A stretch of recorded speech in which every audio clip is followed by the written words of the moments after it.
They called her unteachable, and in that single word, a billionaire's empire crumbled more completely than any hostile takeover ever could. The word landed like a stone dropped into still water, ripples spreading through the pristine office lined with degrees and accolades. Unteachable, Dr. Patricia Hawthorne said, her voice calm, professional, and merciless. Across from her, Richard Wellington sat in his tailored suit, hands tightening on the armrests of the leather chair. He had built empires, bent markets to his will, crushed rivals without blinking, but this word, leveled at his 8-year-old daughter, nearly broke him. Madison sat in the waiting room just beyond the frosted glass door, her small ear pressed to the seam. She had been told to color quietly, to wait patiently, but her curiosity had drawn her closer. She caught every syllable, each one a nail hammered into the fragile scaffolding of her self-worth, unteachable. Inside, Richard leaned forward, his voice low, controlled only by sheer force of will. That's impossible. Madison just needs the right approach. A different tutor, a different curriculum. We haven't tried everything. Dr. Hawthorne shook her head with clinical certainty. Mr. Wellington, I've assessed over 3,000 children. Your daughter has failed every measure. Math, reading, logic puzzles, even basic comprehension. She falls in the lowest percentile across every category. These are not obstacles that more money or more time will erase.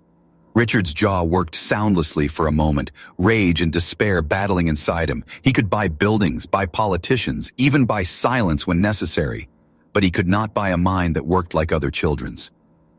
20 minutes later, he and Madison sat in the back seat of their Bentley. The city rolled past in glass towers and neon signs, a kingdom he had conquered, yet none of it could comfort him now. The silence was suffocating. Madison's fingers fidgeted in her lap, twisting the hem of her plaid skirt. Finally, her small voice broke through. Daddy, am I stupid?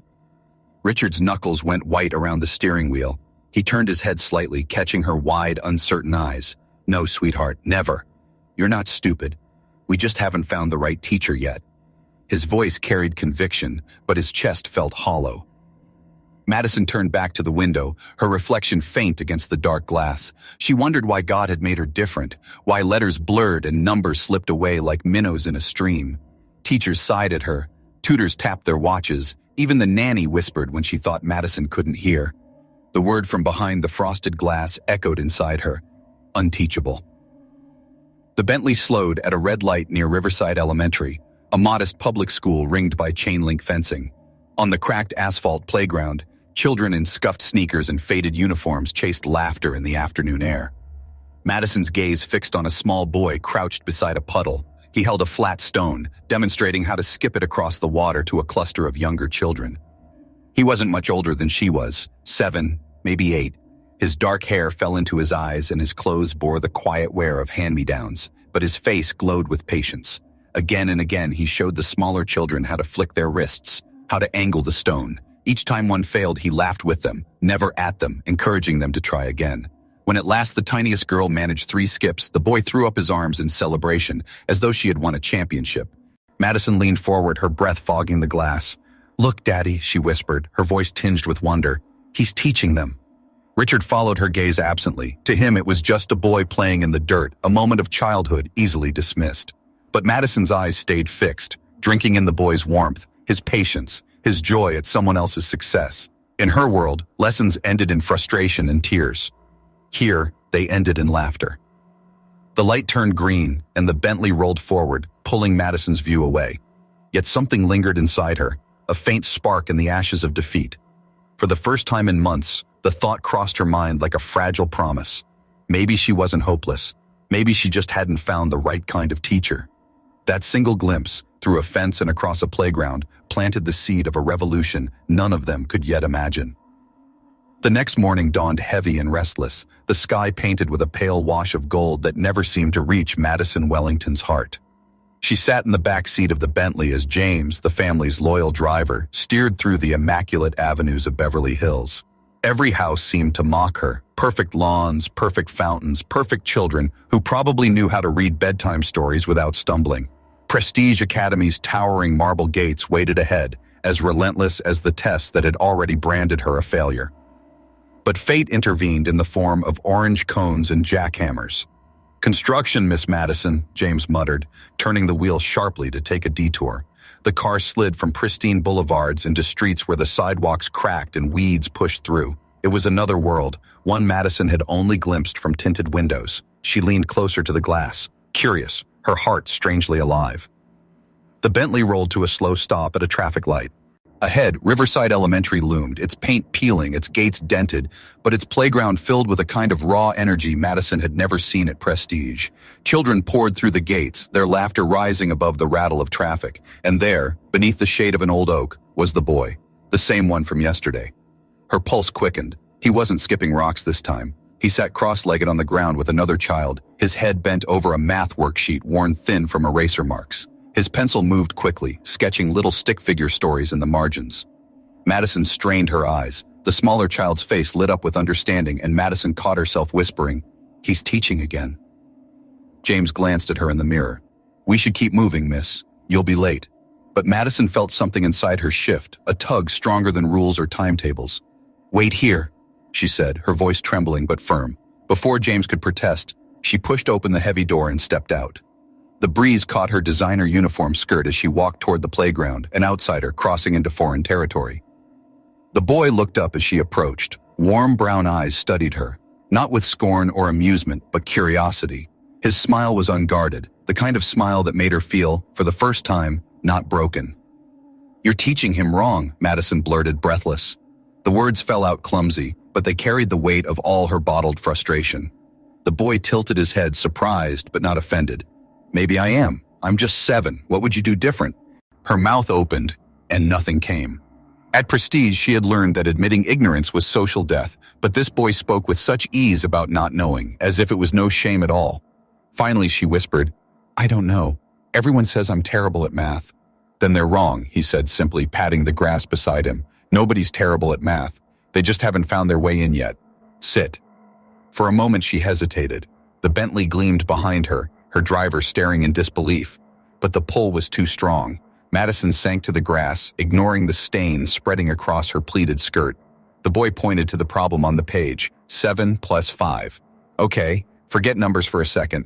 Pretend you have 7 dolls, then a friend gives you 5 more. How many dolls are on your shelf now?"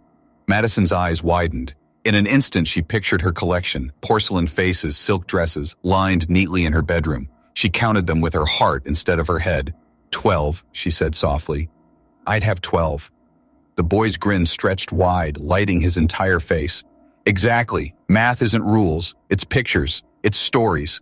Numbers are just the secret language of the world."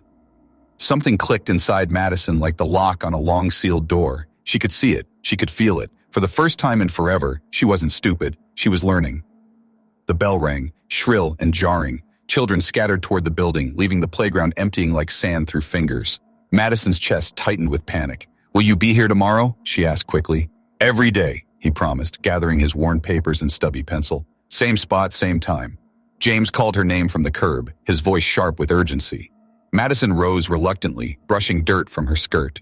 As she walked back toward the Bentley, she glanced once more over her shoulder. The boy was already lost in the tide of children, but the spark he had lit inside her glowed brighter than any luxury her world could buy. In the quiet hush of the Bentley, Madison pressed her hand against her chest, as if holding onto the fragile ember before it could be snuffed out. For the first time in months, she believed she might not be hopeless. Somewhere between marble gates and cracked asphalt, she had found the one thing her father's fortune couldn't buy: a reason to hope. Richard Wellington had built his fortune on reading people, partners, rivals, investors, dissecting them with an instinct honed sharper than any contract clause. But his daughter had become a puzzle even he couldn't solve. For weeks, Madison had carried a secret in her eyes. The quiet girl who once dissolved into tears over multiplication was suddenly tackling homework with a strange serenity, as if someone had unlocked a door inside her mind. Richard noticed it one night when he found her sprawled on the carpet of the family library. The room, usually echoing with silence, was alive with her whispering numbers to herself, lining pebbles from the garden across the Persian rug. She didn't notice him standing in the doorway, clutching a whiskey glass that suddenly felt irrelevant compared to the miracle unfolding on the floor. "Sweetheart," he said carefully, "where did you learn that?" Madison froze, the pebbles trembling in her small hands. She forced a smile, one too practiced for an 8-year-old. "I just figured it out." Richard didn't believe her, not entirely, but he let it go, for the moment. The next morning, as James steered the Bentley along their scenic route, Richard made a decision. Instead of heading straight to his skyscraper office where a boardroom full of executives waited on him, he trailed behind his daughter's car in a separate black Mercedes, unseen. If there was one thing he knew, it was how to follow a trail of secrets. What he saw stole the breath from his lungs. Through the slats of a chain-link fence, his perfectly dressed daughter sat cross-legged in the dirt beside a boy in scuffed sneakers and a second-hand shirt, their heads bent close together over a battered notebook. Madison's face, usually tense, guarded, was radiant, her eyes wide with joy. She laughed at a mistake, then tried again without fear, while the boy guided her patiently, using bottle caps and sketches in the dust. Richard leaned forward in his seat, mesmerized. He had hired the best, Ivy League tutors, clinical psychologists, specialists flown in from across the country. They had all failed. Yet here, on cracked asphalt, a boy who couldn't be older than 7 was achieving what money never could. "Sir," James's voice crackled over the phone, "should I alert Miss Madison that you're here?" "No," Richard said softly, his gaze never leaving the fence. "Not yet. Let me watch." The bell rang. Madison dusted off her skirt, her reluctant smile proof she wished the lesson had lasted longer. Richard sank back in his seat, questions crashing through his mind like a storm. Who was this boy? How had he found his way into Madison's guarded heart? And why did her joy frighten him almost as much as it moved him? That evening, Richard canceled a meeting worth millions and instead sat across from his daughter at dinner. The chandelier glittered above them, but his focus was sharp on her small, secretive smile as she pushed peas across her plate. "You seem different," he said, testing the waters. "Happier, more confident." "I guess I'm just growing up," she murmured, eyes fixed on her food. But Richard knew deflection when he saw it. His empire was built on it. For the first time in decades, he felt powerless. And beneath that helplessness, something else stirred: curiosity. The following afternoon, Richard walked into Riverside Elementary for the first time in his life. The office was small, cluttered, its furniture worn. The principal, Ms. Rodriguez, blinked in shock at the billionaire standing on her threadbare rug. "I'd like to know about one of your students," Richard said evenly, handing her a crisp business card. "Tommy Martinez?" Her eyes softened immediately. "A remarkable boy, gifted beyond his years, helps more of our struggling students than most teachers I know. His father died 2 years ago. His mother cleans houses to make ends meet. He's self-taught in ways I can barely explain." Richard listened, torn between awe and disbelief.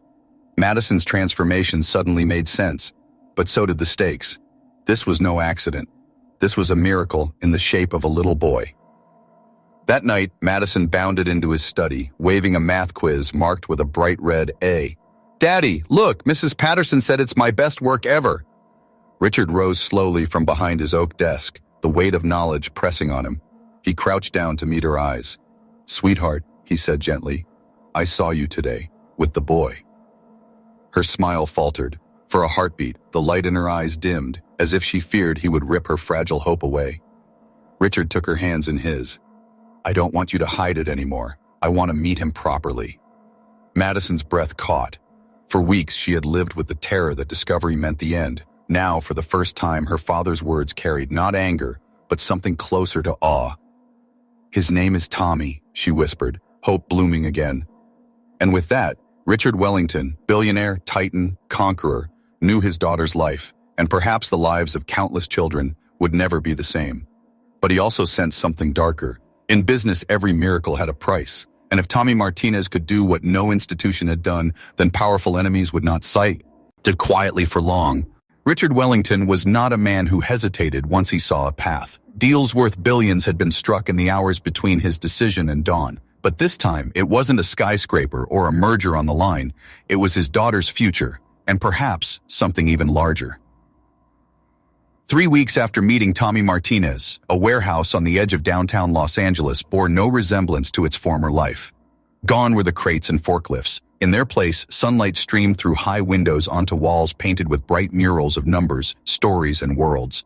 Where once machinery had clattered, children's voices now carried, curious, tentative, hopeful. Madison walked through the Innovation Center hand in hand with her father, her uniform neatly pressed but her steps uncharacteristically light. For the first time in years, school wasn't a place of dread. This place, This experiment was hers. 10 children had been chosen. Each had a record of failure thicker than their school notebooks. Dyslexia, ADHD, behavioral issues. Hopeless cases. Their parents sat at the edges of the room, suspicion written in every glance. They had heard promises before. Specialists had promised. Therapists had promised. Nothing had lasted. At the center of the room stood Tommy, his posture both nervous and steady, like a child too young for the responsibility placed upon him, but too wise to let it show. He greeted the group not like a teacher, but like a friend. "Welcome to our learning adventure," he said, the words trembling at first, then gaining confidence as the children's eyes fixed on him. Richard watched from the back, unsettled. He was accustomed to confidence delivered from polished podiums, scripted, rehearsed, yet here was a boy who spoke with unstudied conviction. And the children leaned forward, not because they were told to, but because they wanted to. "Everyone here has been told you can't learn," Tommy continued. "I know because I was told the same thing. But I don't believe it. There's no such thing as unteachable. We just need to find your learning language." Murmurs ran through the parents. Some scoffed. Others clung desperately to the fragile thread of hope. Richard's chest tightened as the session began. Tommy handed one child blocks instead of a worksheet. Another he asked to hum a rhythm while solving a pattern. A third he encouraged to draw pictures to explain sentences. Richard's heart pounded as he watched chaos organize itself into discovery.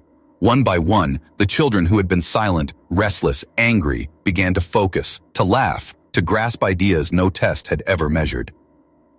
At Madison's table, Tommy poured a handful of marbles across the desk. "Let's build a story with these," he said. Madison's face lit up, her hands moving instinctively. Richard almost couldn't breathe. She was thriving, not from pressure, not from fear, but from joy. But joy was not the only thing filling the room that day. In the far corner, notebook balanced on her knees, Dr. Patricia Hawthorne observed silently, her pen scratching furiously. Richard had insisted she be there, not out of trust, but as proof.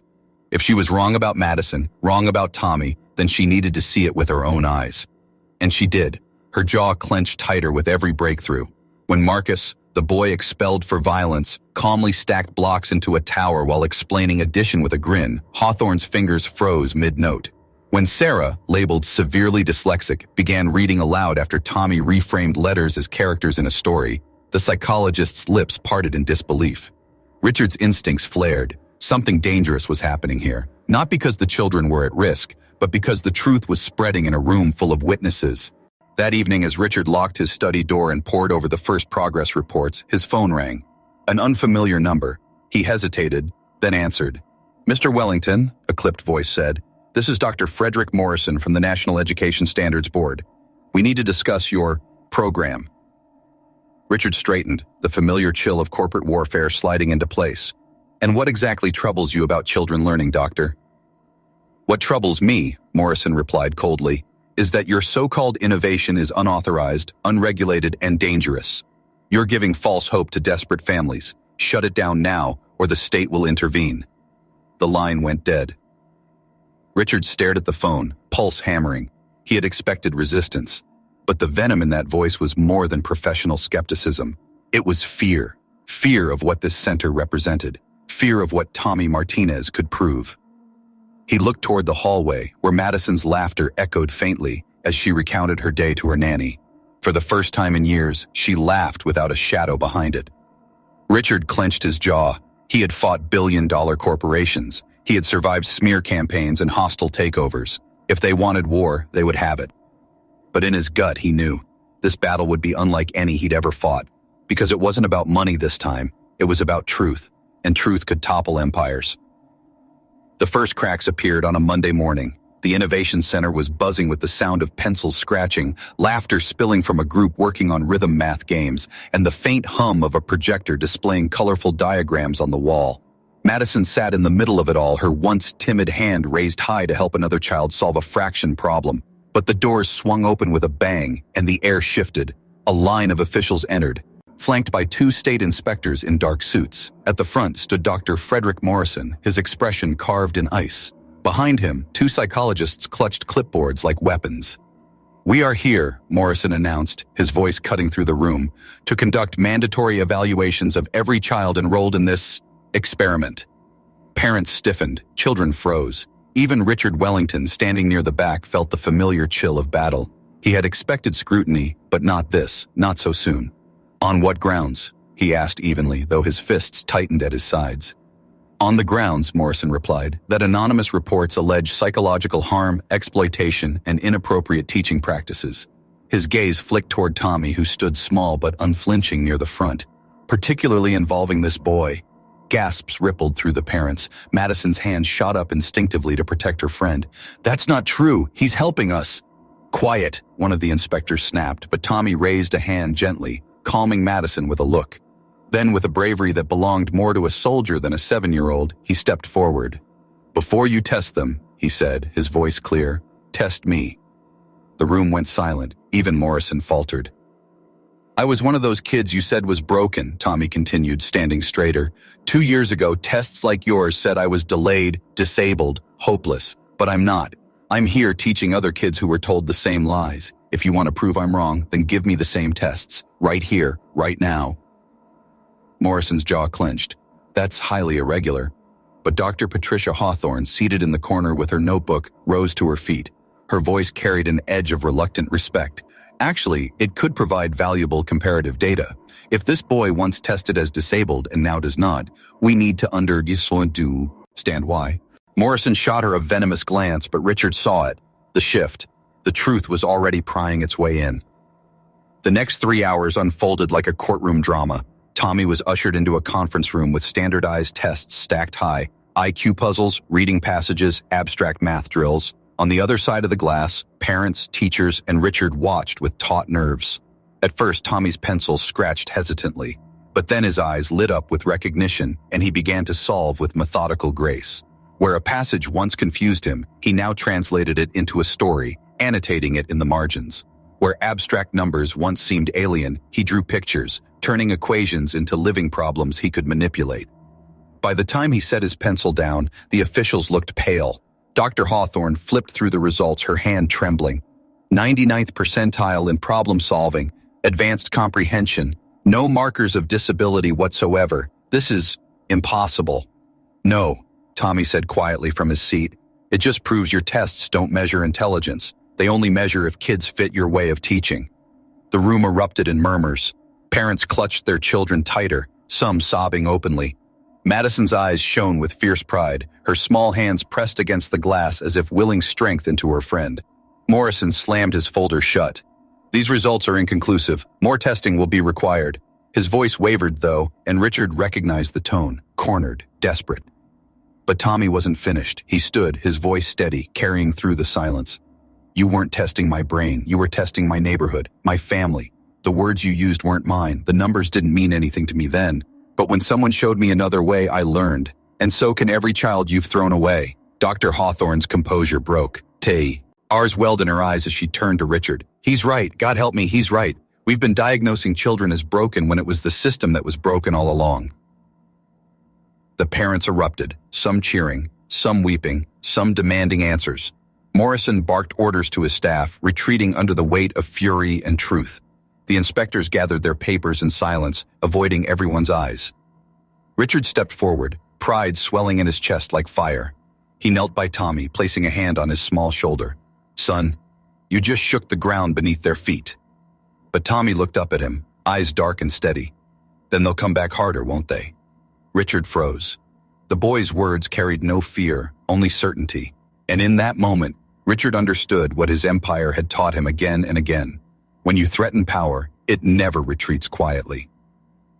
Outside the Innovation Center, reporters were already gathering, tipped off by anonymous sources. Cameras flashed, questions shouted.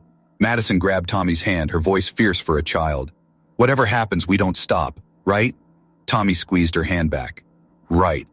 But as Richard ushered them into the car, his phone buzzed with a message that made his blood run cold.